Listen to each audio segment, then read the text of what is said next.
see who I'm talking to. Are you guys from the business studies or We are from different curricula? Yes. Okay, interesting. What year? Different years or? Yes, different years. Okay, good. Anyway, good afternoon again. I'd like to touch on 3 topics today. I'll speak slowly just in case somebody's English is not, up to speed. So 3 things. What it takes to be an entrepreneur. What does it take for a person to be an entrepreneur? Number 2, how are business ideas best conceived? So how can a good idea come to your mind? There are good ways and bad ways.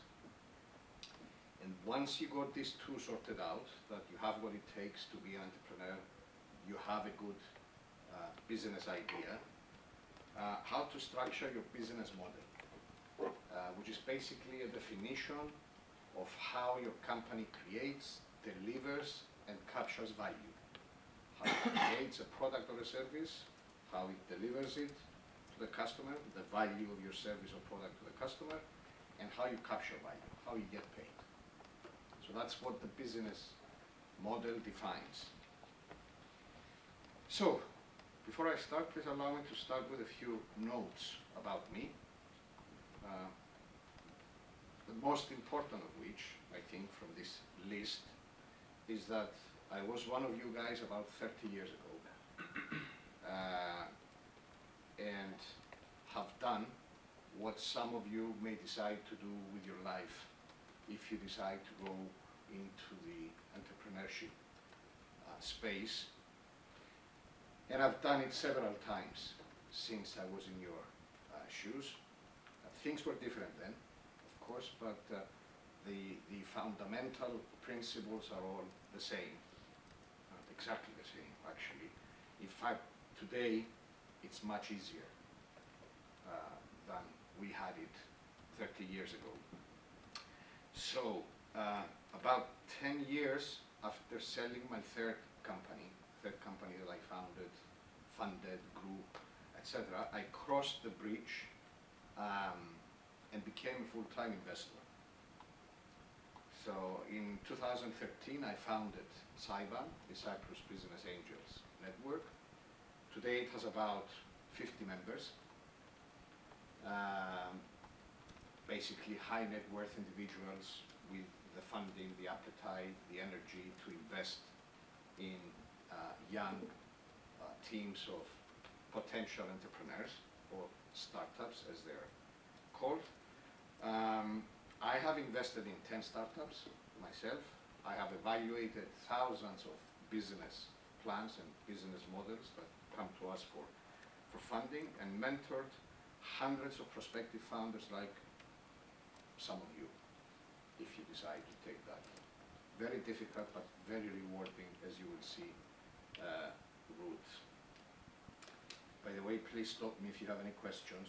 Let's make this as interactive as possible.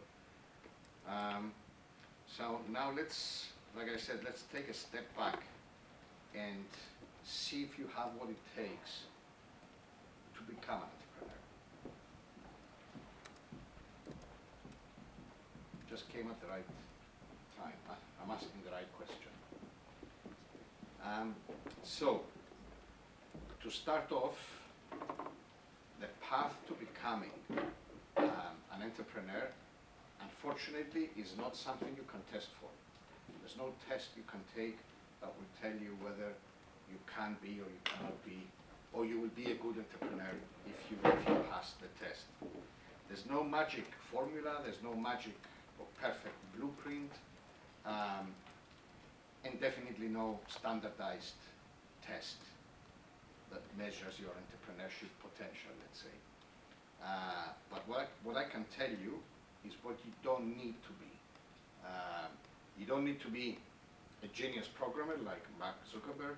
You don't need to be a product mastermind like Steve Jobs. You don't even have to be first in your academic class or the best at your job. to become an entrepreneur. Those titles are impressive, they sound very good, but they're not what make or break an entrepreneur.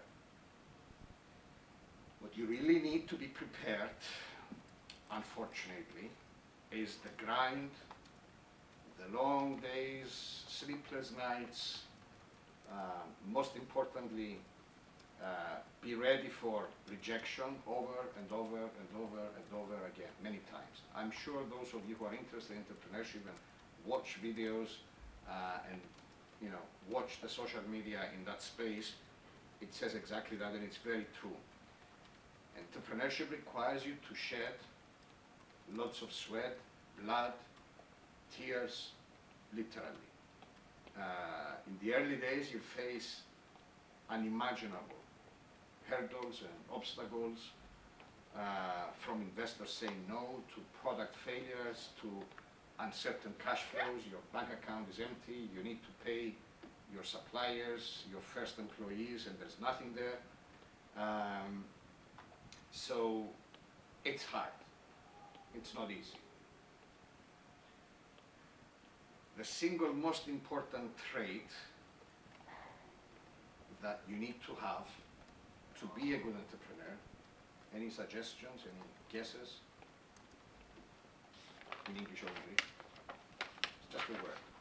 There's not one trait, one characteristic of people who, we take people who succeed at the end and we find what is this common thing that they have. The word is resilience. Your ability, in fact, to get up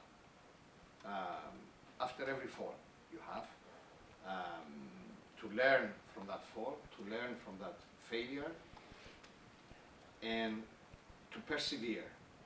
That's what will define you as a successful entrepreneur, because you will fall many times. It's exactly like learning to ride a bicycle. If you remember your early days, those of you who learned, how many times you had to fall. If you had a good mentor to hold your the saddle to help you ride, you learn safer, but it took you longer, probably. I remember teaching my son to ride his bicycle, and he was turning the wheel and he was falling. And I said, you don't turn the wheel.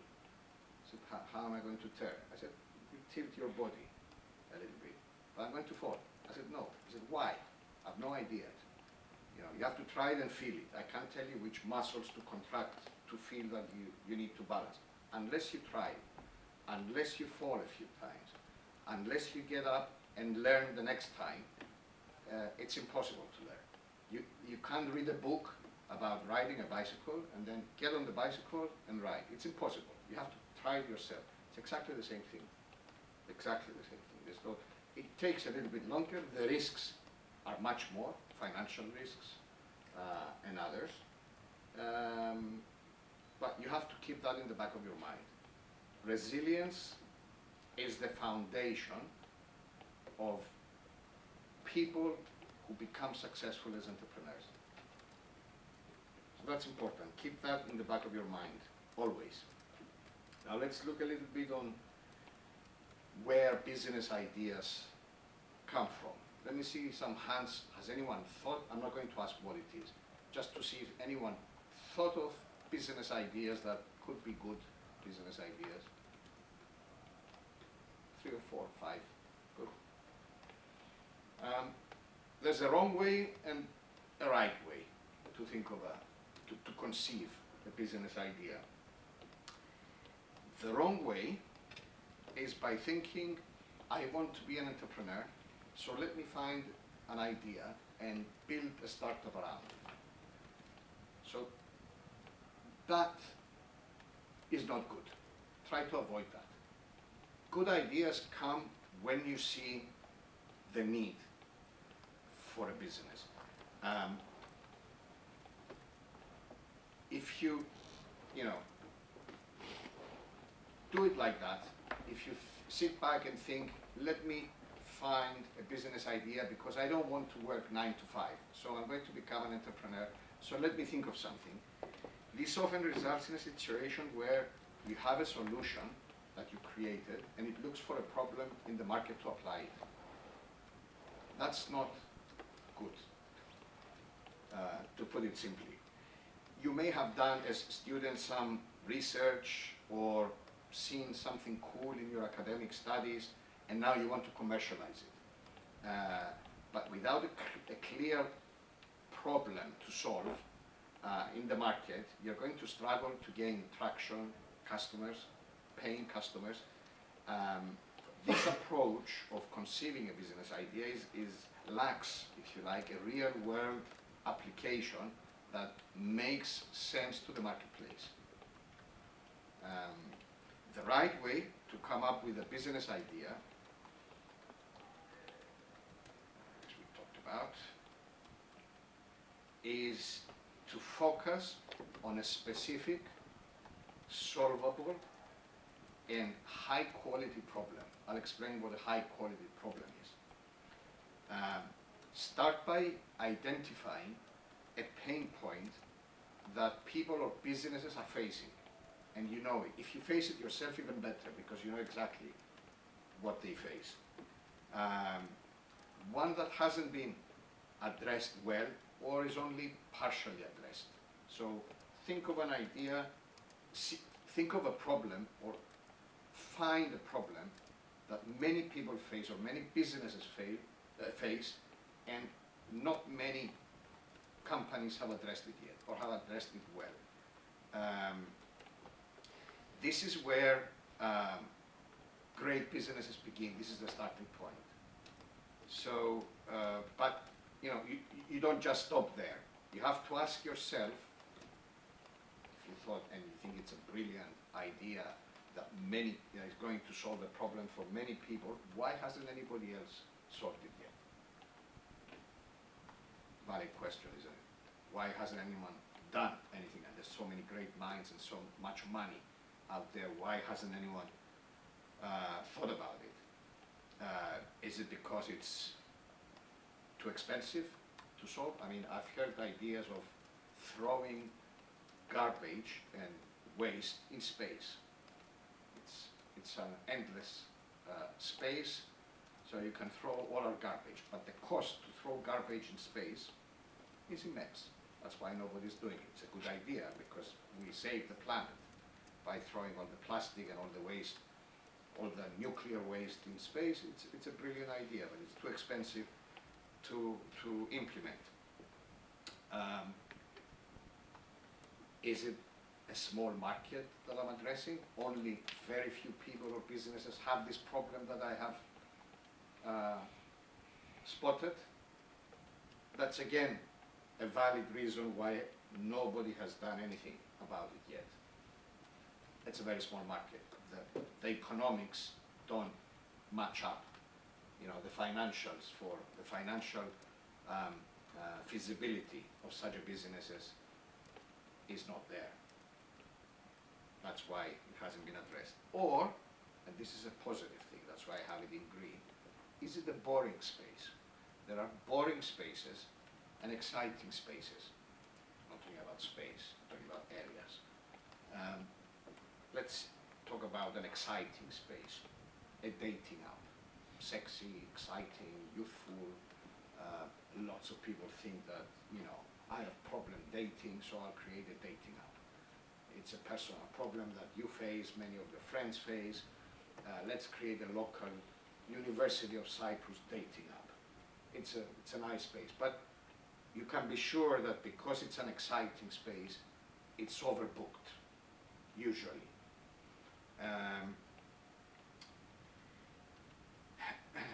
Let's think of a boring space. Selling online sales of consumables to vets, veterinary clinics. You know, syringes and whatever else they use. It's a boring space. Probably a good space to start your business because it is boring Not many people think about it. It's a big space, and it's a space I know about, that's why I'm mentioning it, that has not been automated enough. There's no innovation in that space, but it's boring. Who would think of that? Unless your father or your uncle or somebody you know is a vet who has the problem. Just to give some ideas. I mentioned high quality problem. So what is a high quality problem? It's simple. Like I said, it must be in a large or growing market, and it must be in an underserved space. Usually, an underserved space is a boring space. That's why it is underserved. It's not that nobody thought about it. It's because people are not excited to solve this problem in that space. These are the two, the growing market and the underserved space are the two indicators that your idea has room to succeed in the market and even room to thrive in the market. A market that is growing offers more opportunities for innovation, competition, demand, because it's growing. On the other hand, an underserved space is one with few competitors are solving the problem well, leaving gaps for new companies like yourselves to step in and fill those gaps. Like I said, boring spaces are often underserved, while exciting spaces are usually overserved. We can see from the technology perspective, areas like artificial intelligence, social media feel exciting, but you can be sure they're congested by competition, huge companies, huge amounts of money coming into that, very little room for unless it's a great idea that nobody has thought of, usually these spaces are congested. Other boring spaces they lack, if you like, innovation, and it could be a good space, a good idea to address. There's also the concept of market founder fit. What do we mean by that? It's finding a problem that really matches your personal or your team's expertise and experience. There you have another advantage against everybody else. If you think of building a business in a space that you have no idea of, then you have a huge disadvantage. So if you find a high quality problem in an area that you have expertise in or your team has expertise in, then you have great advantage. You have a very good starting point. That's the balance you need to find to feel confident that you have an idea that is worth pursuing as a business and has chances of succeeding in the market, finding entrepreneurs and succeeding in the market. Now, when you start, let's say that you've decided that you've got what it takes as an entrepreneur, like we said, and you have a great idea in a great space without lots of competition that has huge, let's say, chances of success in your mind. When you start this entrepreneurial journey that you decide to go through, you likely create a business plan, a plan of some sort. Basically, it lays the path between the start, your idea, that's the starting point, and the finish line, your goal for success. This path in theory, in your plan, is usually, like you see, smooth, logical, linear, a plan that includes clear steps like product development, customer acquisition, scaling, all flowing perfectly from one stage to the next, from the starting point to the end point. However, huge however, the real path in any kind of business at the early stages is far from that. In reality, you'll encounter unexpected obstacles. I know this is a boring drawing, but it's the best I could find. I'm sure you understand what it means. Many unexpected things, hard to plan at the beginning, market changes, shifts in customer preferences, cash flow issues, regulatory obstacles, even technology that you put together and does not work the way you planned it to work. It's rarely straightforward, this path to success. I don't know of any instance that this path was straight and linear and logical. There's twists and turns, surprises, challenges when you least expect them. And you often wonder, why is this happening to me? It's not just happening to you. It's happening to everybody who tries this path, unfortunately. So, why does this matter? Why do you need to know this before you start? Because as a company founder, as a business founder, you need to understand that resilience that we talked about and adaptability. So you plan your course, and there's there's a lake with killer fish inside. You need to detour, be adaptable, and follow a different route on your way to the summit, to the flag, to the success endpoint. So you need to be resilient. You don't need to commit suicide and jump inside, because that's crazy, then that's the end of the journey. But you have to be resilient to follow the path. You also need to be adaptable. You need to adapt your route, your path, always with the end goal in mind, but you need to adapt when these obstacles. And you need to know that before you start.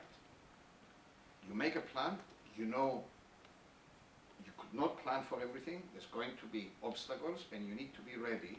But my plan says this. No, you need to change it. You need to detour a little bit to get to where, because you've encountered things that were not in your plan. You didn't plan for that. Don't be discouraged, of course, if things don't go as you envisioned. I can tell you with 100% certainty, no startup business has followed their initial plan. There's no way. None. Zero. They don't exist. The key, like I said, is to be flexible and not be afraid to take these detours, whenever necessary, of course. Success, well, in your plan, the end goal has timelines as well, and in your plan, you plan to reach there, 6 months, 12 months, 18 months. Be ready that it might take much longer than that because of the detours you need to take. Don't be afraid to take detours. Be persistent, be resilient. That's what it takes. That's the crucial mindset to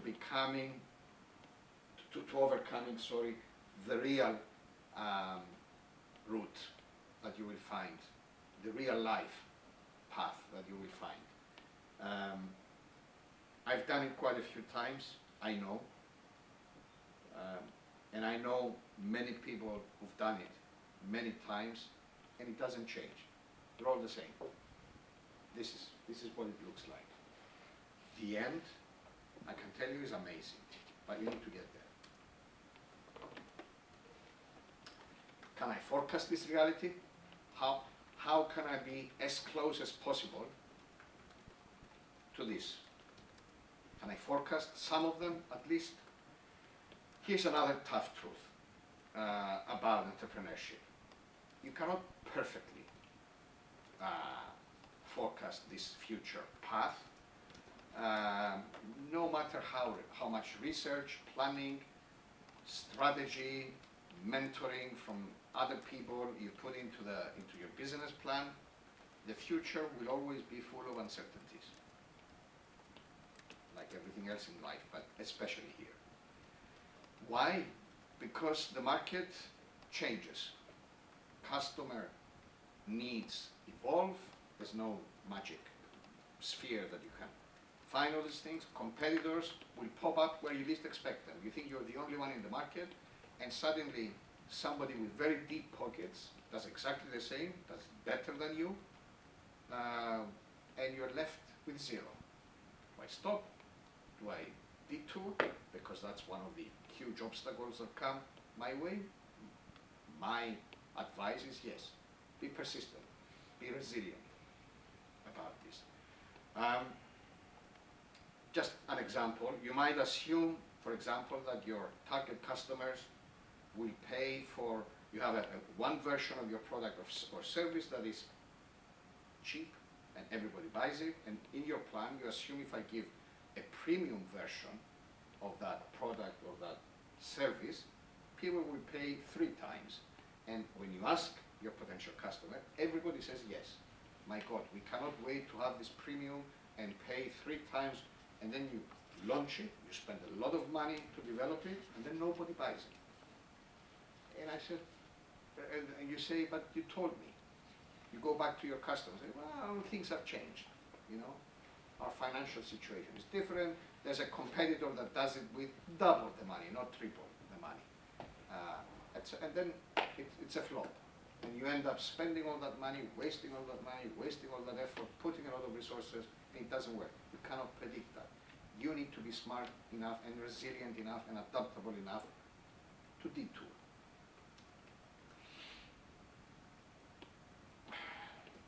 Now that nobody wants to become an entrepreneur, we can end the lecture here if you like. I can tell you, it's an amazing journey. Once you get to the top and you look back, you don't regret a single moment. I can tell you from experience. Now, the closest thing you can do to get a reasonable forecast in your of what may come your way is to create a list of what we call valid assumptions. Anybody understand? Everybody understands the word assumptions? That's the definition of the assumption. It's a thing that is accepted as true or accepted to happen, but without proof. We think it's going to happen. We are sure it's going to happen. We assume, that's why it's an assumption, it's going to happen, but we have no proof. That's the closest you can get if you have a valid list and you base that list of assumptions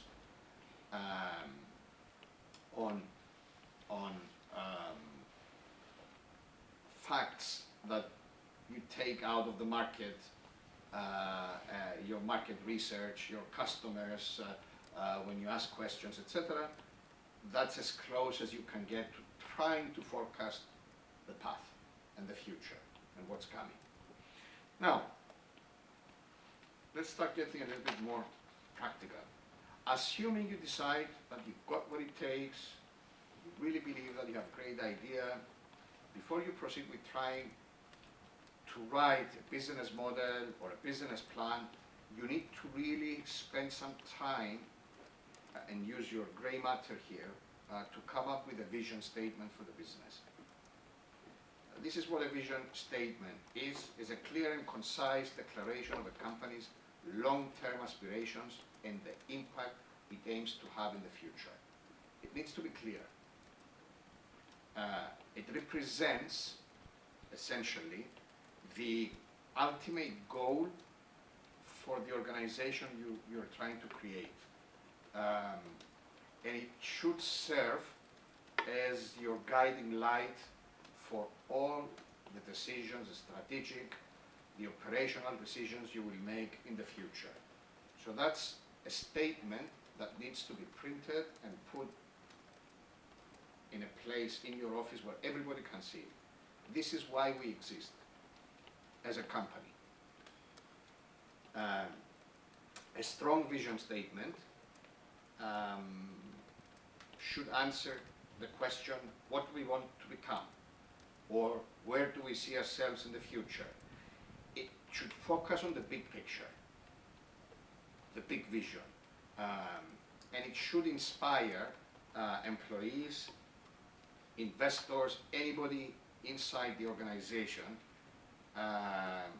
by really stating the purpose of the company and the long-term ambitions. Is it clear what a vision statement is? It's a very powerful thing to have clear from before you move and do anything else. This is what will guide you towards that flag at the end of the path. Very important. Sounds theoretical, but it's not, believe me. It's very important to have it.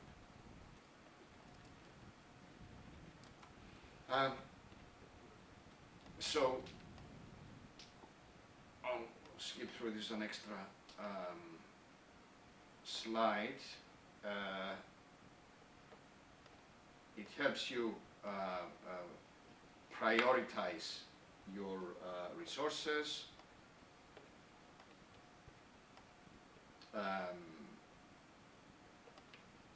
Everybody should be involved in writing this vision statement. Whoever is in your team, your mentors, your investors, everybody should buy into that vision statement. It's a shared purpose. And you need to keep it simple. 1 or 2 sentences maximum. I cannot stress enough how important it is. It's very important. People jump into doing businesses without having a shared purpose. Unless you write it down and everybody learns it by heart, and everybody who comes in the office, before they say good morning, they say their purpose and then they say good morning, it's very difficult to keep everything together. So, let's see some examples of vision statements from well-known companies. Some of them may surprise you, probably not what you expect to see. Netflix, becoming the best global entertainment distribution service. You would expect Netflix to state something else, but this is what they want to be. The best global entertainment distribution service. And every decision they make is towards that, is covered by that vision statement. Shopify. You all know Shopify? Yeah. To make commerce better for everyone. Not easier for everyone, better for everyone. It lets the entrepreneurs who build shops on Shopify make it better for everybody else who shops. That's their vision. Nike. To bring inspiration and innovation to every athlete in the world. There's not even mention of shoes. They could be making anything. They want to do it through shoes, but this is their vision statement. Okay? Just for the ladies here. This is a company I've invested in about 1.5 years ago. It's a women's clothing company. Anyone heard of it?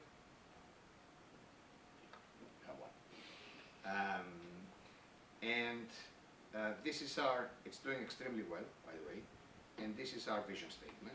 It's a bit longer than the others. To disrupt and revolutionize the women's retail clothing market in Southeastern Europe by creating a unique fashion shopping experience through a lifestyle-driven fashion approach. This is our vision statement. It's lifestyle and shopping experience. These are the 2 key words for us. Nowhere.shop. My commercial. Once you have a clear vision of, sorry, is it 1.5 hours we have? Am I right? Until 6? Yeah?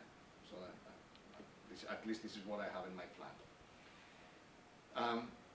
So once you have a clear vision statement, you're ready to create your detailed business model. Now you have the idea, you have the vision statement, where you want to be, what defines success for you, and let's find how we're going to put that into the market, that idea into the market.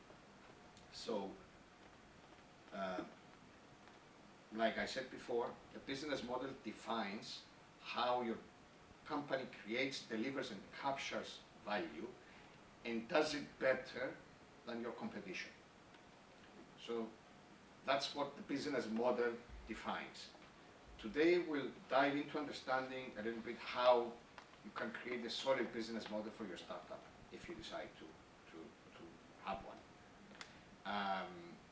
Every strong business model should address core questions like what problem are you solving, who are your customers, how you will make money by delivering and capturing value. These are key questions that your business model should address, and we'll see them, of course, in detail. There are different types of business models. I'm just giving some examples of types of business models that you need to think about. Here you can see the analogy, how it works, and some examples of the type of business model. A brokerage, booking.com, everybody knows booking.com? Yeah, it's a brokerage between a client and somebody who owns a property. So they are the agents, the brokerage agents. That's their business model. They don't own hotels. They don't own apartments. They're just a brokerage. That's a business model. iPod and iTunes, it's a bundling.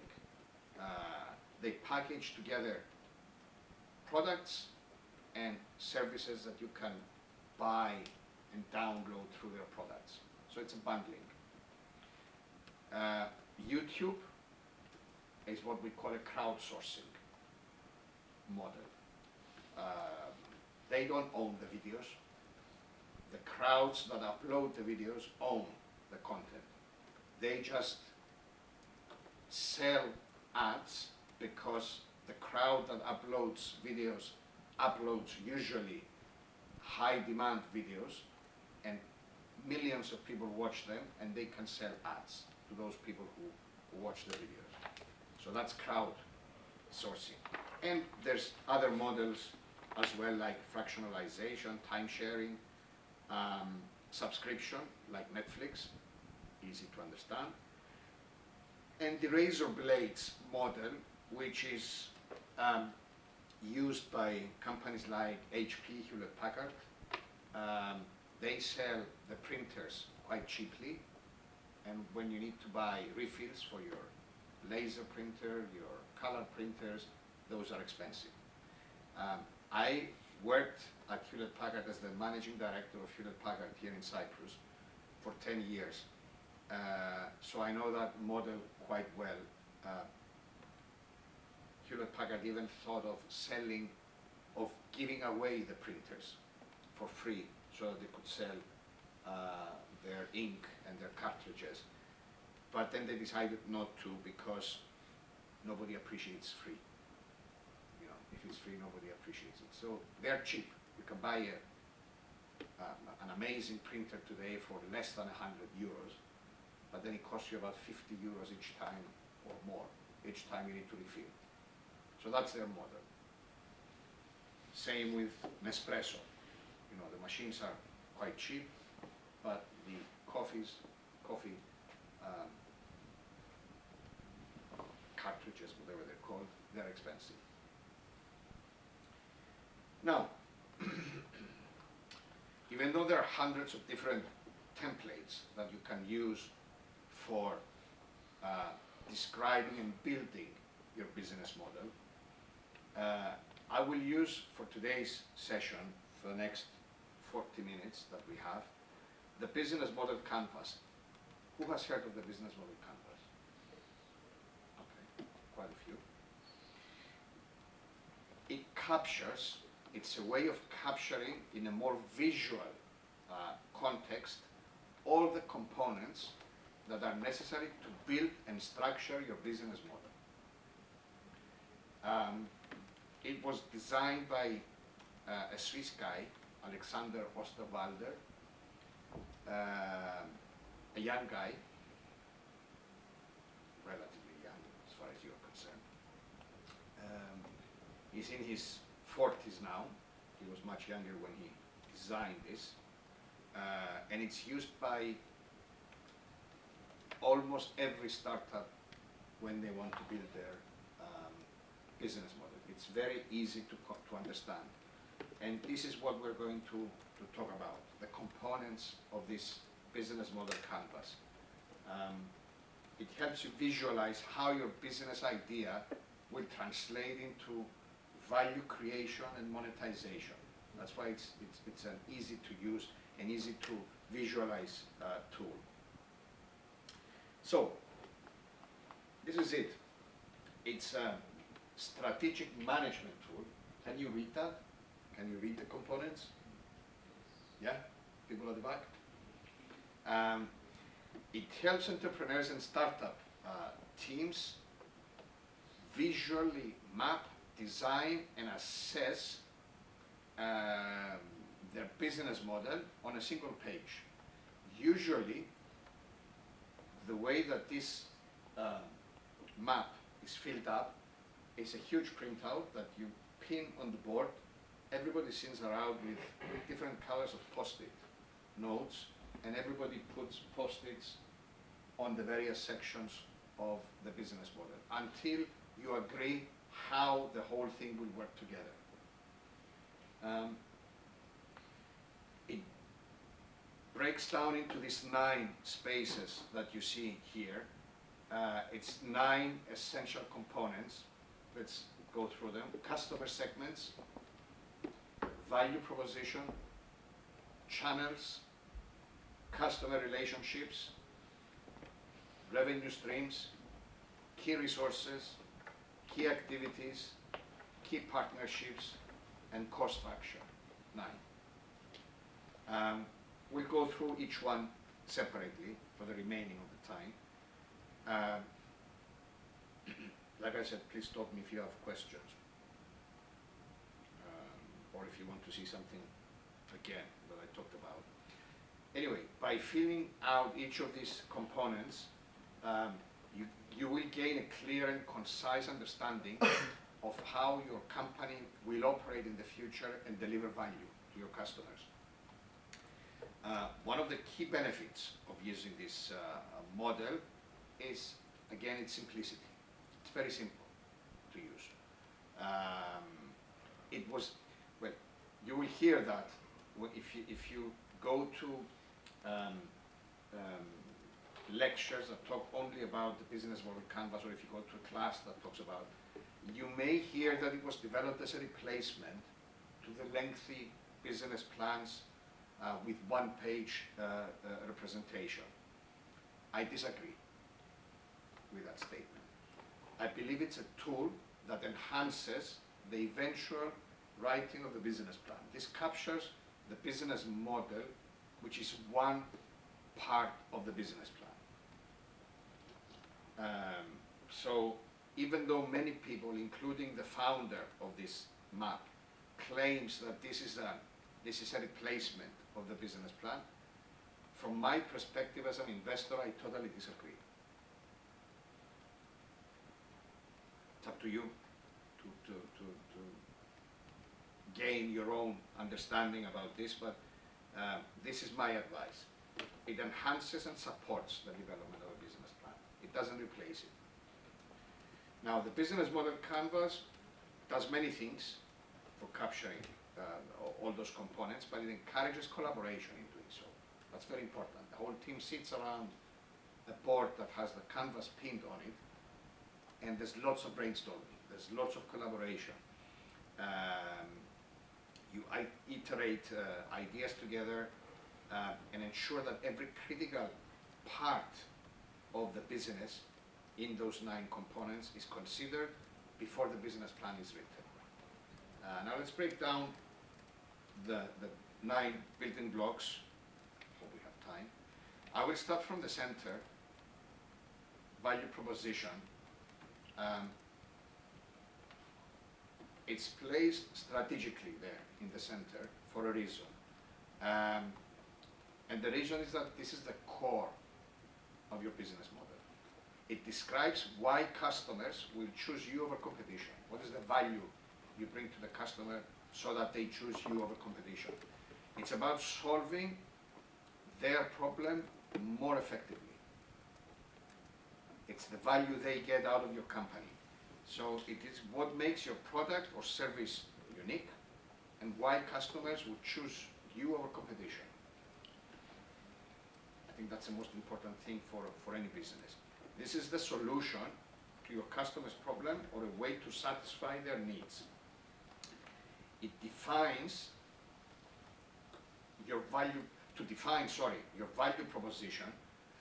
You need to ask yourself and your team, what problem am I solving? What benefits do I provide? This is exactly what the value proposition is. For example, let's give an example.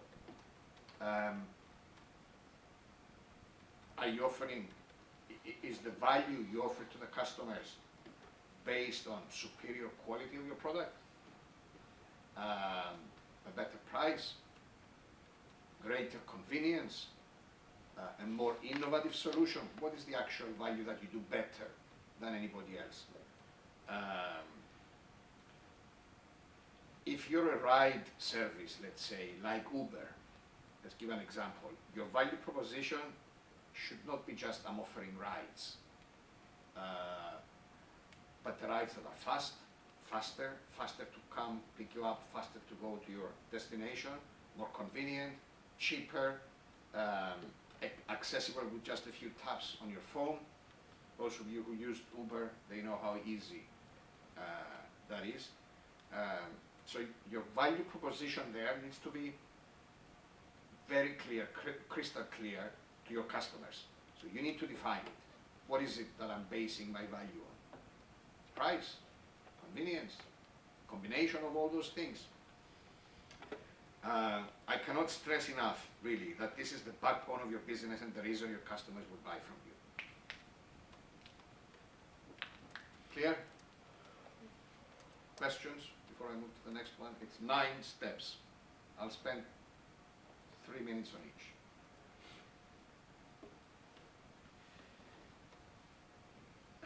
Customer segments. I'll take them in turn now. Value proposition is in the center. Now I'll take everything in turn. Every business serves different groups of people or customer segments. It's how you segment your market and you decide which segment or which segments you're going to sell to. Who are your target customers? This is again at the core of your business model. You need to clearly understand who you are creating value for. Customer segments can vary widely from mass market with broad undifferentiated groups. So social media, who is the target market for social media? Everybody. You know, everybody with a smartphone. That's the target market. It's a very broad target market. And then you can have very niche, narrow markets that address very specific needs. Depends on your product, depends on your service. You can also segment customers based on demographics, behavior, gender, geography.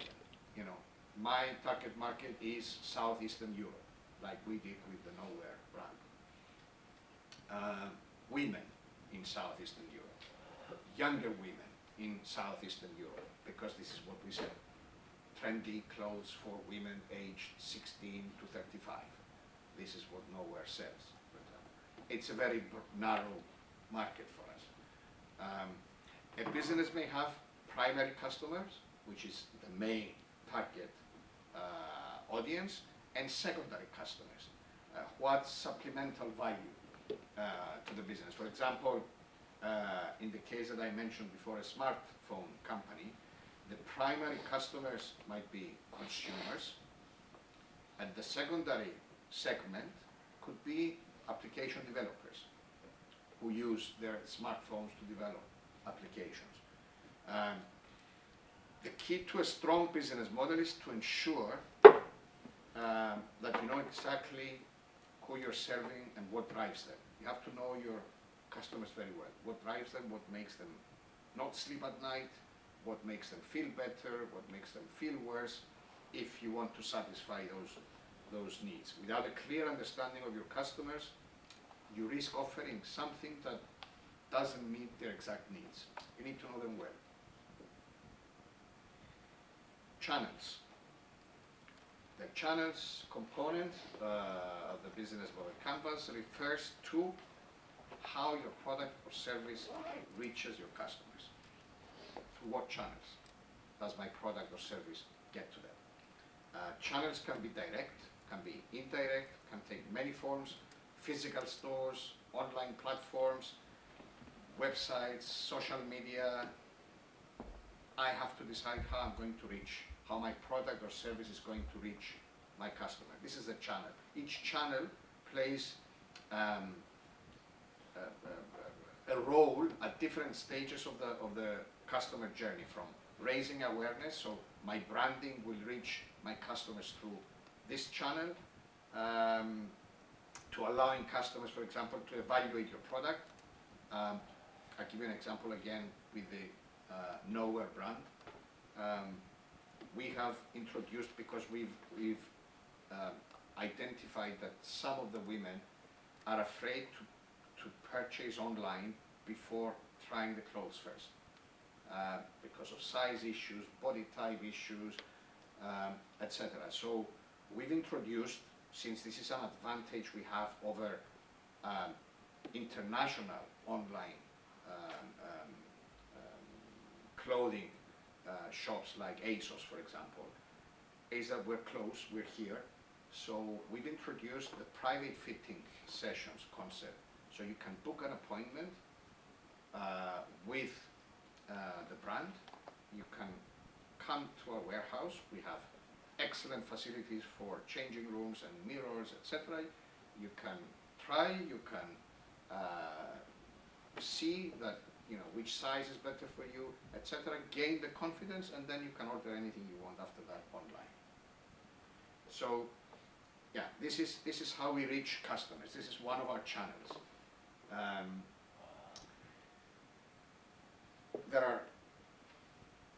You can have multiple channels. For example, Amazon is a multi-channel company. Using their website, they have a mobile app, they have customer support systems. All these are essential parts of their customer experience. And understanding which channels to use and when to use them can make a big difference in how well you reach your customers and how well you sell in the market. So it's very crucial. Again, everything is crucial. All 9 parts are crucial. Customer relationships. This component essentially covers the types of interactions you build with your customers, how you build your relationships. It's not just about selling to them. Okay, that's one aspect of a relationship, but also how you maintain lasting relationships with your customers. Relationship can range from highly personal, where customers interact with a real person coming to the office to do a private fitting of the clothes, for example, to automated systems where most interactions happen via technology, even with using chatbots in answering your. So customer relationships are also crucial in acquiring customers and maintaining a long-term loyalty with them.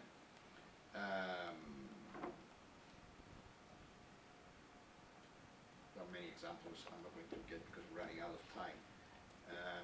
But you need to think carefully about what type of relationship is best suited for your customer. Private, personal, automated, one-to-one, one-to-many.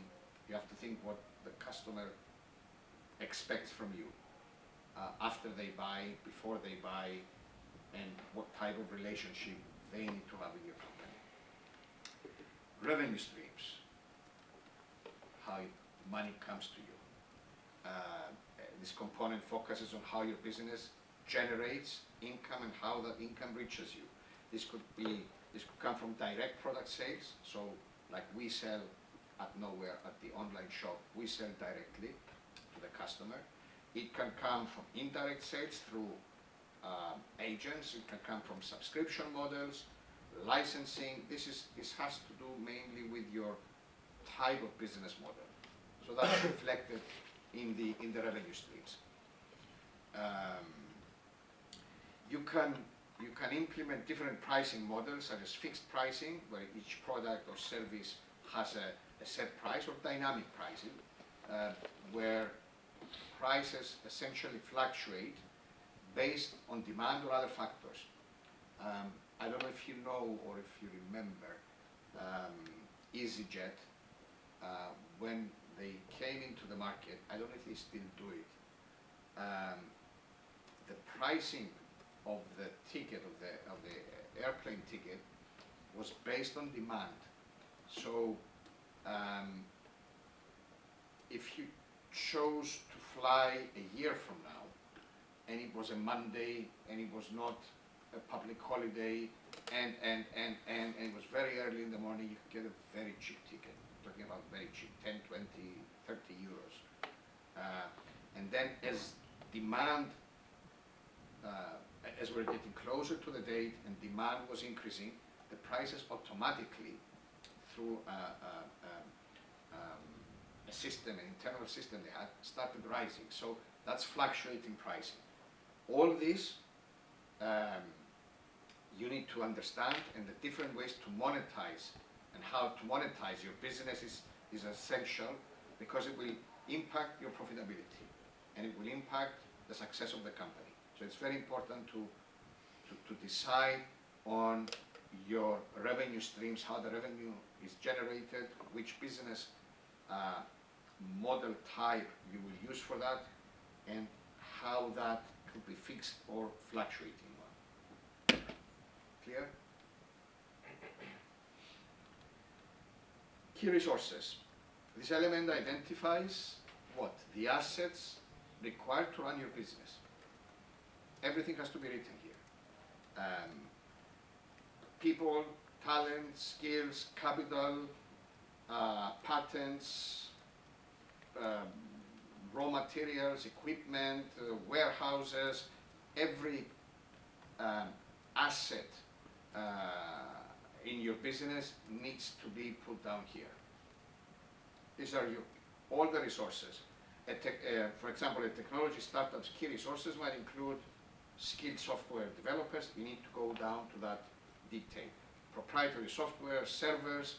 A fashion brand, on the other hand, like ours, would rely on design talent, physical stores, warehouses, manufacturing partnerships,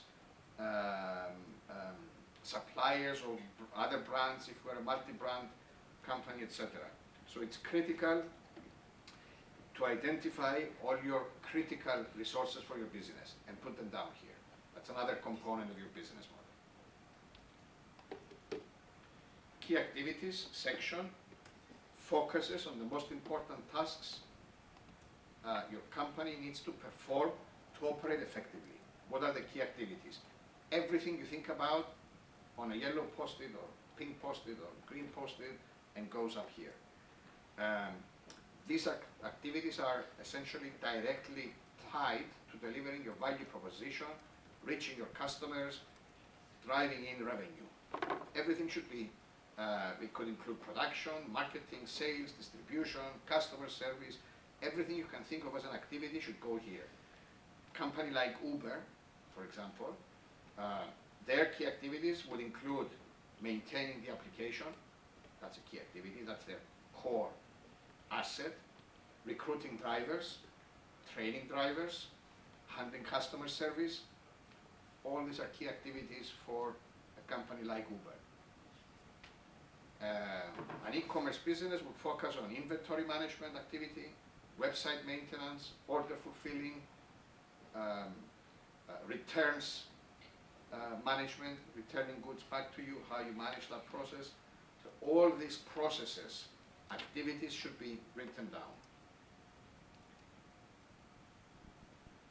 Key partnerships is another section, focuses on external relationships that will help your business succeed. What kind of partnerships and relationships should my business have with external entities? It could be suppliers, distributors, technology providers, other companies that offer complementary services. Building the right partnerships helps reducing the risks of your business, because you don't have to do everything. You can outsource as a delivery company, as an e-commerce company. I don't need to have my own delivery fleet. I can outsource that. So that's a partnership that goes down here. If I decide, let's see if you understand that. If I decide that as an e-commerce company, I will have my own delivery, instead of my post-it going on the key partnerships sector, component of the canvas, where would it go if I decide to have it internally?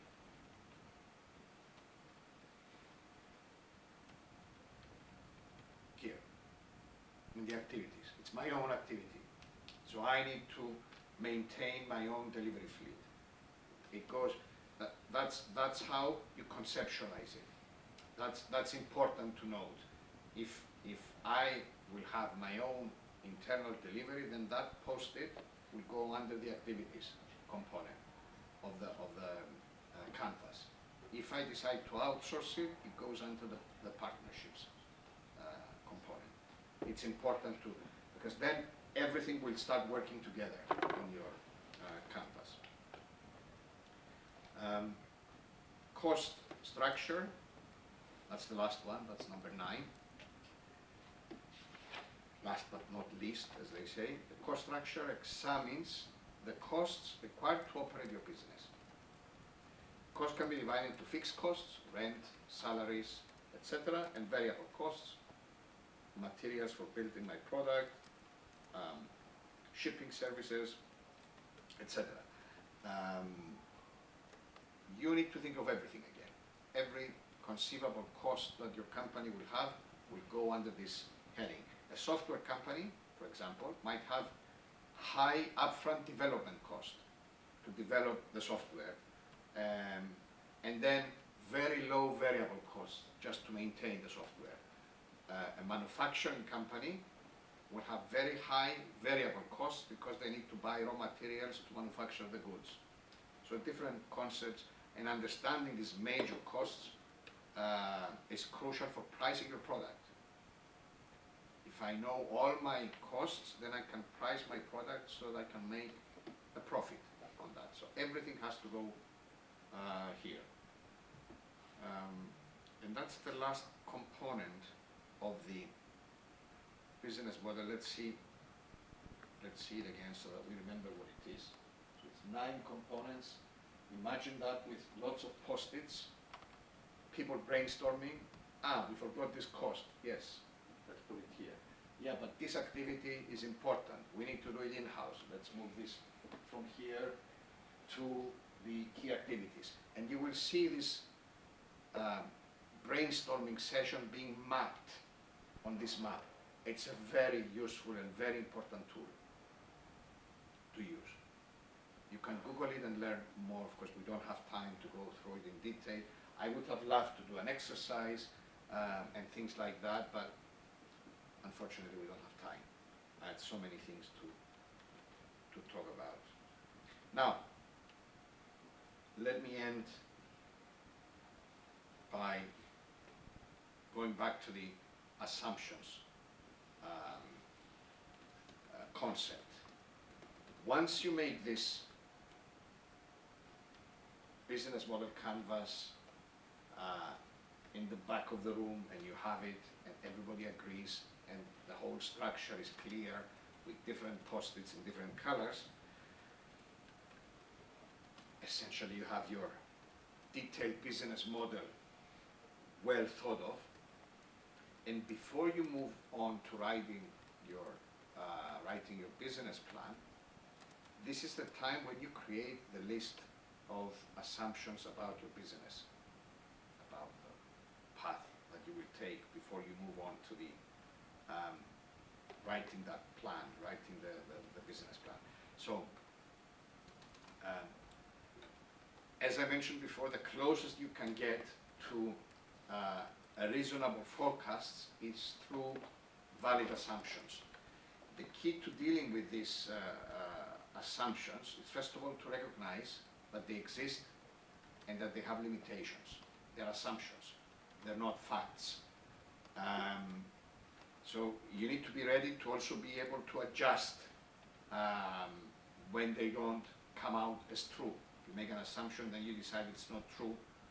And as an entrepreneur, you need to continuously test these assumptions against reality. What does the market say? That's why being flexible and open to change is essential. So that's why your assumptions list should be a changing document. It's a live document. You keep it handy and you keep changing it after you validate or not your assumptions against what the real world slaps you with. So the first step is to create a realistic first version of your assumptions list. This essentially means looking at your business idea and figuring out what needs to be true for it to be successful on the market. Once you have this list, then you need to keep validating. Like I said, it's a live list, and the way you validate this is by market research. So start by gathering data from your market. You can read surveys, make interviews, read industry reports, contact your customers. You need to get feedback constantly from the market. And that helps you validate some of your assumptions. Has anyone heard of a minimum viable product, or MVP? It's instead of investing months into building your fully developed product or service, what you can do is create a smaller version of it, a simplified version that contains enough features of your final product or service, so you can test your core assumptions against the market without having to invest huge amounts of money and time. You can run pilot tests, so you can have a small group of potential customers, could be closer to you. I wouldn't say friends and family, but somebody who will be a realistic user of your product or service, and run small pilots just to gain enough information to see how they react to using your product and using your service. That's another way of validating the assumptions that you have. And then finally, you're ready to write your full-fledged business plan. This is what people will tell you that, you know, the canvas replaces, but like I said, I totally disagree. This is now the time, once you have everything else sorted out, to write your business plan. It's an important document for you and your team. It's an internal document, essentially. It's your Bible that you will use for your major decisions. And after reading it, whoever reads it, at the end of the day, 3 elements should be very clear from a business plan. I'm not going to go into a business plan, that's not the intention today. This is just very high level. The vision should be clear in the business plan. The strategy should be clear, how you plan to achieve your goals and realize your vision. And the roadmap, how to get there. These 3 things should be very clear as a very high level guide of what the business plan should include. There's thousands, tens of thousands of business plan templates. You just Google and you will see. You get a few million results. Free templates that you can use. But whichever one you use, these 3 things should be clear after reading it. That's another topic, another discussion, another lecture. To summarize, on time.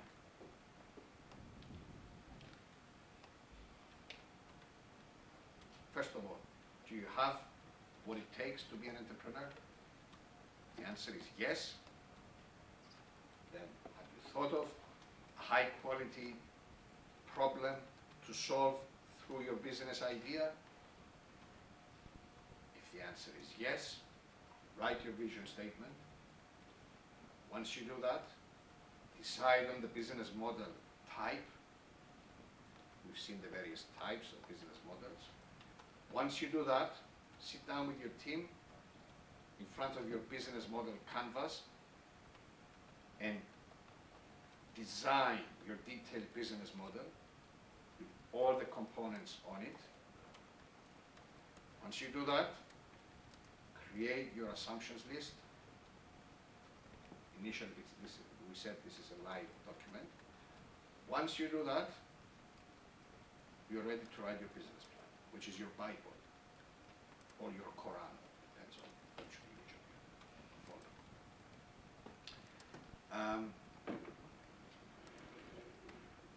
Let's go back and answer no to a couple of questions that we answered yes to. If you don't feel after today's lecture or after talking to people about your business idea that solves a high quality problem, then you have to go and think again.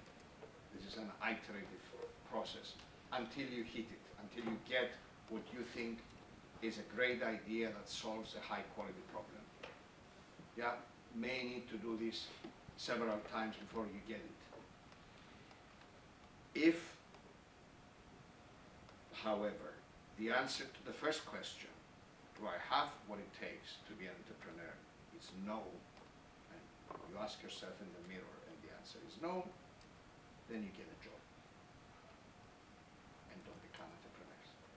That's my advice. Thank you very much, guys. Any questions? Wow. Either everything was totally unclear or very clear. No questions? Thank you very much.